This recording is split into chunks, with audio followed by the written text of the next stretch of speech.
Very good.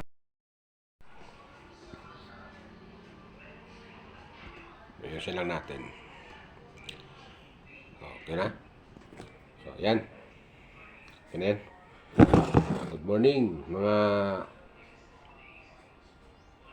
ka-viewers ko. Saan man kayo panig ng mundo naroon, sana nasa mabuti kayong kalagayan. Lalo-lalo na yung mga OFW na nanonood sa aking mga upload sa video. Mga subscriber ko, sana nasa mabuti kayong kalagayan. At ito na nga,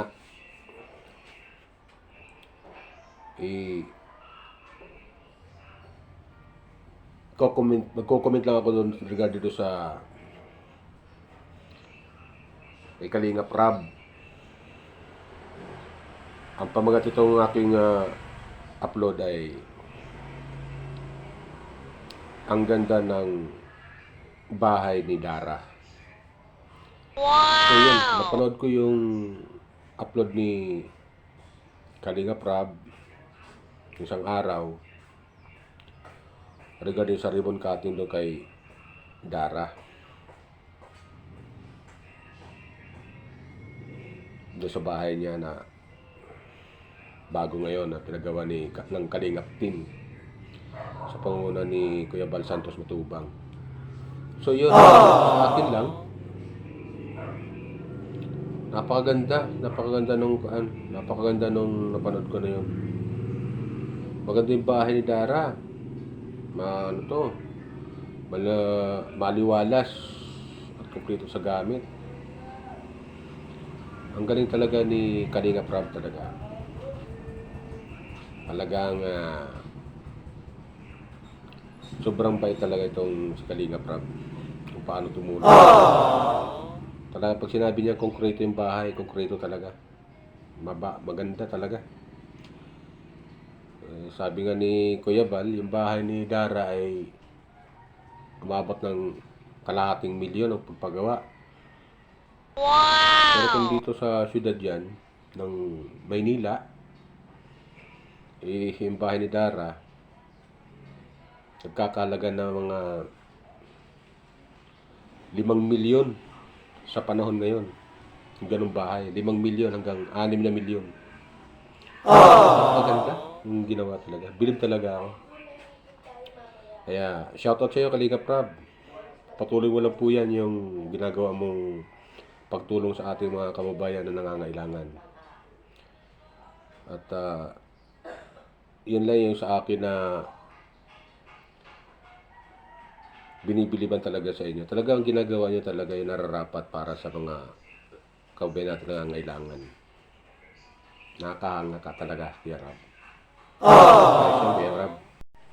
Kaya, kahit anong sabihin pa nung mga naiinggit sa inyo, ay baliwala talaga. Lalo mo lang silang inggitin yung mga basher mo.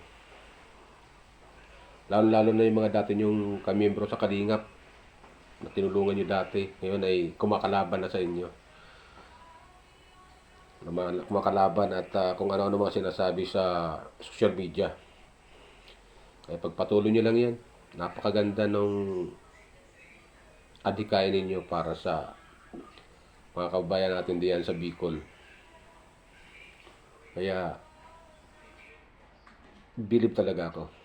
Ito lang masabi ko mga kababayan, mga OFW natin, lalo na mga OFW, lalo na yung dito sa Pilipinas, yung mga nakakapanood ng bahay ng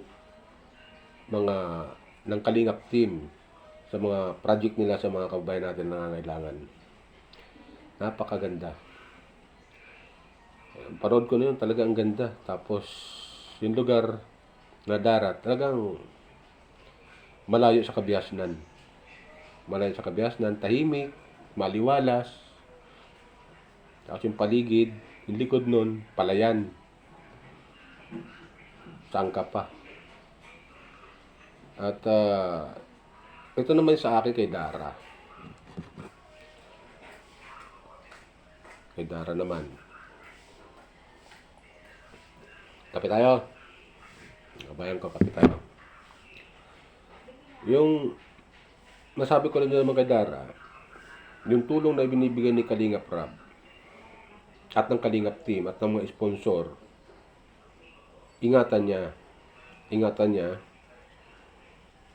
Tapos, taming ginagawa niya may savings siya eh. Pagdating ng araw, meron siyang dudukutin. Sabi nga sa kasabihan, pag meron ka sinuksok, may dudukutin ka. Tapos yung pag-aaral naman ni Dara, pag-aaral mo, pagbutihin mo para makatapos ka. Kaya masasabi ko talaga, napakaswerte mo. Dahil marami dyan sa Bicol na nangangailangan, lalo-lalo na sa buong Pilipinas, naghahangad na matulungan ng Kalingap Team. Yan ang buong katotohanan. Kaya pagbutihin mo yung pag-aaral mo para mapagtapos ka. At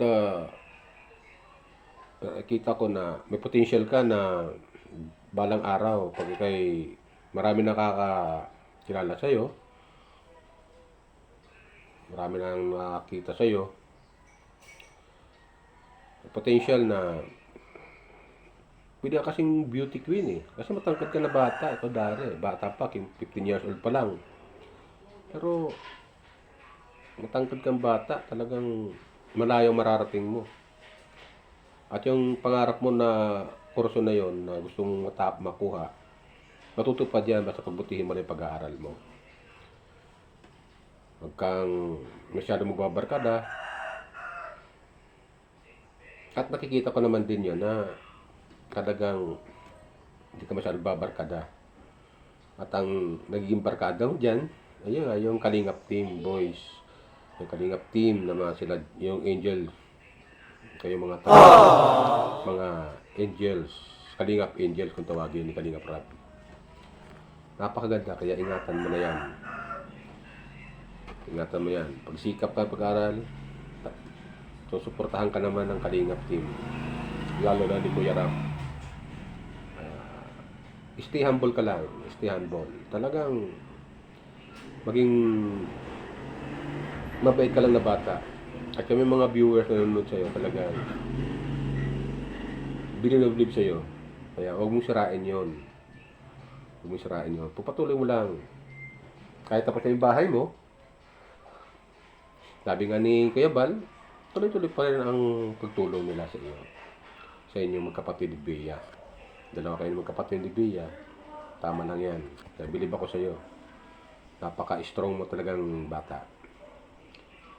Kaya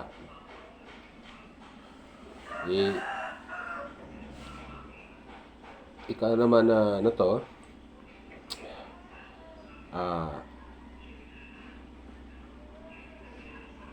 Kalingap Rab, para sa iyo, masabi ko lang talaga, simula pa talaga nung nanonood ako ng Kalingap Team, Kalingap, ay nakitaan talaga na talagang meron ka talagang puso talaga sa mga mahihirap na nangangailangan, lalo na dyan sa Bicol. Lalo na dyan sa Bicol. Alam mo, kung matutulungan mo lalo na yung nakararami dyan sa Bicol na nangangailangan na mga kababayan natin na ikaw sa buhay, masasabi ko talaga na believe ako sa iyo. Talagang napakabuti mong bata talaga. At malayo mararating mo. Malaking bagay talaga yung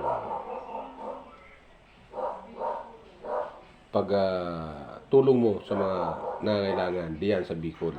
Malaking bagay talaga yan. Lalo na sila palagi diyan tagulan diyan. Pero tuloy pa rin ang pagtulong nyo at paglingap sa mga nangangailangan. Lalo lang sa mga beneficiary nyo dyan. Kaya malaking bagay talaga yan.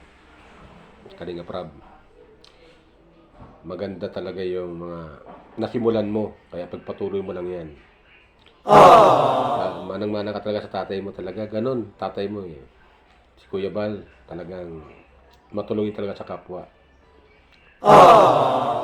Kaya, napakalambot naman inyong mga puso talagang mag-ama.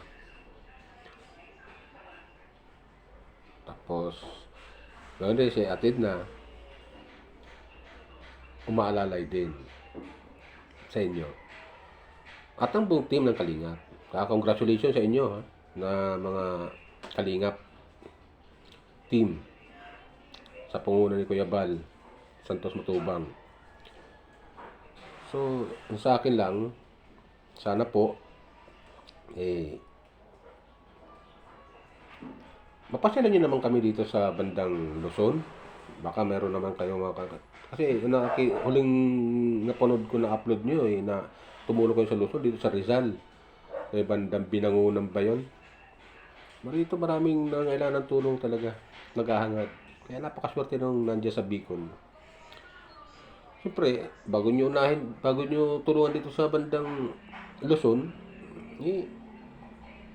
unahin nyo muna talaga dyan sa Bicol. At ipapriority nyo talaga dyan kasi nandiyan kayo sa Bicol. Yan lang sa akin. Kaya pagpatuloy nyo lang po yan. Lalo sa iyo, Kuya Rab, talagang napakaganda ng iyong kadikain para sa mga kababayan natin diyan sa Bicol na nag-iikaw sa buhay. So yan lang sa akin. At napakaganda ng bahay na pinagawa mo kay Dara. Napakaganda talaga. Kaya yung mga magkapatid, safety na sila. Konkreto yung bahay. Talagang maganda. Kaya ko yung mga viewers mo na hindi pa nakakapanood, panoorin nyo yung upload ni Kuya Rab. Maganda yung kanyang maganda yung kanyang pinagawang bahay kayo. Tsaka yung lugar na pinagawaan, maliwalas, tahimik. Walang marites, ika nga. Walang marites. So, yun. Kaya, congrats, Dara, sa inyong magkapatid. So, ingatan mo na yan, yung bahay na yan. Alam ko naman na maingat ka sa mga gamit at sa malinis ka sa bahay. Okay, yan lang sa akin. At yan. Huwag nyo lang kalimutan. Paalala ko lang po. Huwag nyo lang kalimutan mag-subscribe, like, and share sa aking mga upload videos. Okay? Good luck. Bye.